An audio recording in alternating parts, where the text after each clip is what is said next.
So yeah, folks, in part one, I spoke about the transformation, the caterpillar becoming the butterfly. And yes, as we come out of this cocoon, we have our wings. We've released some of the chains that we held ourselves dear to, our identity that is no longer there. We are reborn to something new. And yes, this is where we have a whole new perspective. We see a bigger picture that maybe we didn't see before, just as the caterpillar never had the bigger picture. Now the butterfly rises above and sees this ginormous garden. It sees a much bigger scenario. And this is where, if you talk to astronauts, they have something that happens to them. It's called the overview effect. And what happens to them is when they go into space, they look at planet Earth and they just lose this identity that they had on Earth. They actually feel they become somebody new through this raised level of awareness where they see the interconnectedness of everything. They no longer see, and you can ask them, and there's a great YouTube on it. It's called the overview effect. Please go onto YouTube and check it out. But what they realize is, there's no more need for borders. What is needed is less conflict and more unity between the people on Earth, especially for our beautiful planet. And this overview effect is really a massive shift in perception. Now, in our personal lives, when we go through this transformation and we shift and gain a new perspective, we're also experiencing our version of an overview effect. And without a new perspective, it is very hard to start learning how to forgive.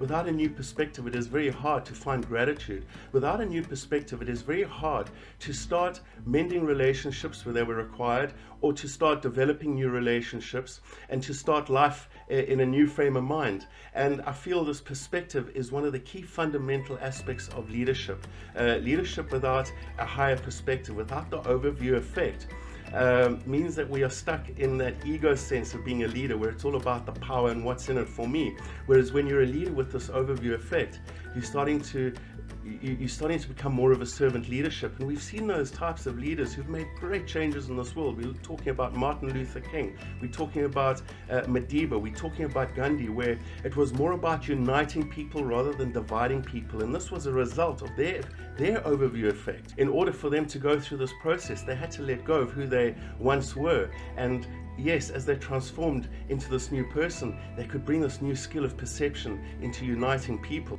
And I feel this is so important for everyday leaders out there. Whether you're in a community, a company, whether you're a leader in your community, your company, or your country, it is about seeing the bigger picture and working with this. And I feel truly, it can only really happen once you've been through that personal transformation, maybe even through that dark night of the soul. So yes, for you as a person watching this right now, maybe you've been through this and you are this leader, because as you gain a perspective, you become a leader within your family. You start in your community, your company, and your country.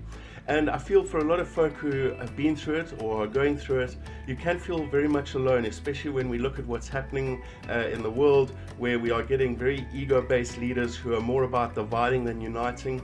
Well, I feel this is where we step into the next macrocosm, so to speak, where we are now the imaginal cells within this giant system. And yes, whilst we may feel alone and pretty dormant, not feeling like we can really affect any change, I feel it's not about losing heart, because what does happen is you'll find the community of these imaginal cells, these imaginal leaders coming together and forming their groups. And as we do, what we do is we form enough of a structure that it becomes the tipping point where change is made. We've already seen that happening around us. Look at the awareness around plastic and how that's formed its own agent of change.